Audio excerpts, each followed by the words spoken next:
What's going on, everyone? It's Lee Walker here with Hall of Famer Booker T. Booker, how you doing today? Hey, man, I'm doing great, man. I got a question for you. So, when the Shockmaster broke through the wall and he fell, you were standing there with the Bulldog, Sid Vicious, a few other guys. What went through your head when you watched him fall? You know, it's crazy. It's big here at the big event here in New York. It's kind of crazy. I'm looking across the room at Sid Vicious, who actually brought me into WCW, and he was on stage with me that night. And I think I remember what Sid said more than anything. I think Sid said he busted his ass or something. It was crazy. Yeah. and I go, and I remember Sid going, "Oh God." Yeah. and myself, I was a green kid. It was my first interaction as far as something at that magnitude in WCW. In a angle with the top guys, Sid Vicious, Vader, Yep. and my brother and myself. That's kind of crazy. And then when Shockmaster did that, it was definitely something that I didn't expect.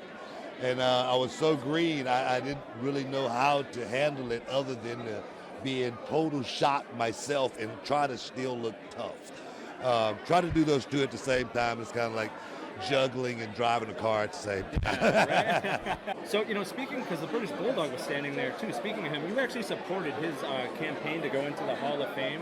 Yeah.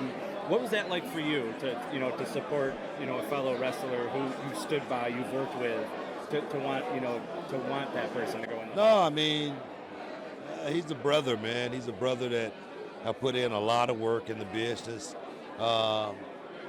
Ran up and down the road, did those trips, slept in car, sometime, barely getting to sleep at hotels at a certain time, all those plane flights, all those thousands and thousands of matches, when somebody else put the work in, especially someone that came before me, Yeah. I respect for those guys for paving the way, especially from a tag team perspective. Yeah. So to be able to, put my stamp of approval, in there, that was the least I could do, I think. So last question, what was it like for you to go into the WWE Hall of Fame? Oh man, I got the phone call.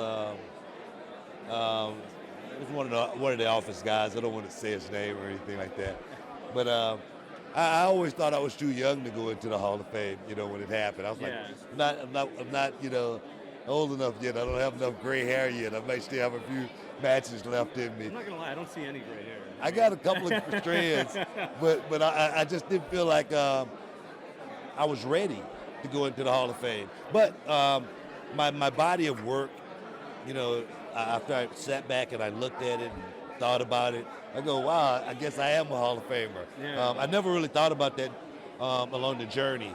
You got to put in the work first before you can ever think about ever dream or imagine making it to that point. And I don't think it's up to you to say you belong in the Hall of Fame. That's up to someone else. Yeah. But after it happened, I said, wow, I accept it. And I'm going to, take it with me to the grave. And, hopefully I'll get the nod to go in one more time as a tag team with my brother one day.